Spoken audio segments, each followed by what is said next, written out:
Google is threatening to block its search engine in Australia if the government proceeds with a new code. It would force Google and Facebook to pay domestic media companies for the right to use their content. If this version of the code were to become law, it would give us no real choice but to stop making Google search available in Australia. Australia's Prime Minister Scott Morrison was quick to respond.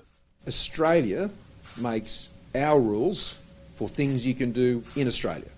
That's done in our parliament, it's done by our government, and that's how things work here in Australia. And people who want to work with that in Australia, you're very welcome.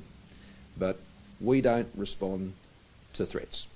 Google's threat escalates a battle with publishers like News Corp, which is being closely watched around the world.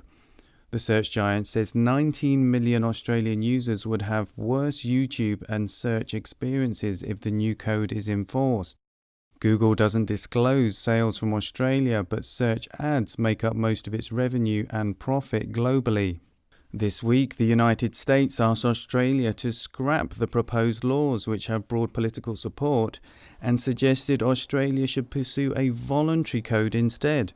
Australia says Google and Facebook hold too much market power in the media industry, and that's a potential threat to democracy. Reporting by Patrick Hayden, NTD News.